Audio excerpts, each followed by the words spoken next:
এসে ভিডিও করতে রান্না দিয়ে ইনকাম করতে চান? এই ভিডিওতে আমি শেয়ার করব আমি কিভাবে ক্লাউড কিচেন শুরু করেছিলাম কলকাতাতে। না লাগে কোনো হোটেল, না লাগে কোনো স্টাফ। নমস্কার, আমি অঞ্জনা। আমার এই ইউটিউব চ্যানেল কলকাতা প্ল্যাটারে তোমাদেরকে অনেক অনেক স্বাগত। যারা নিজের রান্না দিয়ে কিছু একটা করতে চান তাদের জন্য এই ইউটিউব চ্যানেলটি খুব খুব উপকারী হবে। এই চ্যানেলে আমি শেয়ার করব আমার ক্লাউড কিচেনের রিয়েল জার্নি। আমি বাড়ি থেকে রান্না করে কিভাবে অর্ডার পাই, সুইগিতে কিভাবে অ্যাড হলাম, মেনু প্ল্যানিং, প্যাকেজিং প্ল্যানিং, আরও অনেক কিছু। তাই সাবস্ক্রাইব করে সাথে থাকুন, পাশে থাকুন।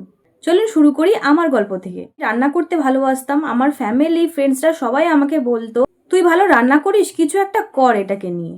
এবার আমি চাই ছোট একটা বিজনেস যেটা আমি আমার বাড়ি থেকেই ম্যানেজ করতে পারবো। তখন থেকে আমি আইডিয়া নিই ক্লাউড কিচেন স্টার্ট করার। প্রথমে কিছু জিনিস বুঝতে পারছিলাম না।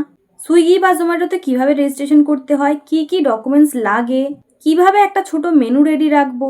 তোমরা যদি এর ডিটেলস ভিডিও চাও তাহলে কমেন্ট বক্সে ডিটেলস বলে কমেন্ট করো, আমি একটা ফুল ভিডিও বানিয়ে দেবো। কোনো রকম দোকান বা শপ ভাড়া না নিয়েই আমার কিচেন থেকে ছোট করে শুরু করি।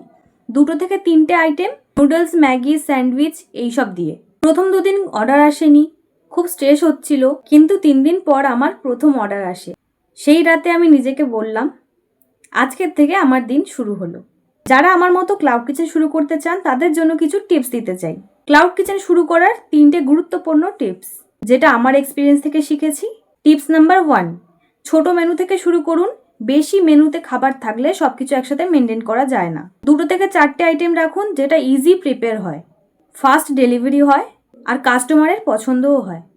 এইগুলোকে মাথায় রেখে মেনু রেডি করতে হবে। টিপস নাম্বার 2, প্যাকেজিংয়ে কোনো কম্প্রোমাইজ করবেন না। আপনার রান্না ভালো হলেও প্যাকেজিং যদি লো কোয়ালিটি হয় তাহলে কাস্টমার কিন্তু দ্বিতীয়বার আপনার থেকে আর অর্ডার করবে না। আমি লোকাল প্যাকেজিং শপ থেকে ভালো কোয়ালিটির কন্টেনার এবং স্টিকার ইউজ করে থাকি। এই ব্যাকগ্রাউন্ডটা তোমাদের ইগনোর করতে হবে, কারণ আমি আমার ঘর ছেড়ে ঠাকুর ঘরে এসে ভিডিও করছি। টিপস নাম্বার 3, কাস্টমারের সাথে ভালো রিলেশন বিল্ড করুন। অর্ডার ডেলিভারির সময় ছোট একটা থ্যাংক ইউ নোট দিন ডেলিভারি প্যাকেজিংয়ের মধ্যে। এটা কাস্টমারের চোখে আপনাকে একদম আলাদা দেখাবে। সুতরাং এই ছিল আমার ক্লাউড কিচেনের প্রথম গল্প। আমার কাছে এটা শুধু একটা বিজনেস নয়, আমার নিজের রান্নাকে নতুনভাবে দেখার একটা চেষ্টা। যদি আপনারও রান্না করতে ভালো লাগে বা নিজে কিছু একটা শুরু করতে চান তাহলে এই ইউটিউব চ্যানেলটি আপনাদের জন্য বেস্ট হবে। সাবস্ক্রাইব করুন কলকাতা প্ল্যাটারকে। এরকম রিয়েল এক্সপিরিয়েন্স, টিপস আর রান্নার বিজনেস আইডিয়া পেতে থাকবেন। আমার নেক্সট ভিডিওতে শেয়ার করব কিভাবে সুইগি জোম্যাটোতে আমি রেজিস্টার করেছিলাম আর কি কি ডকুমেন্টস লাগলো। দেখা হচ্ছে পরের কোনো ভিডিওতে। তোমাদের সাথে এখন অনেক গল্প বাকি আছে।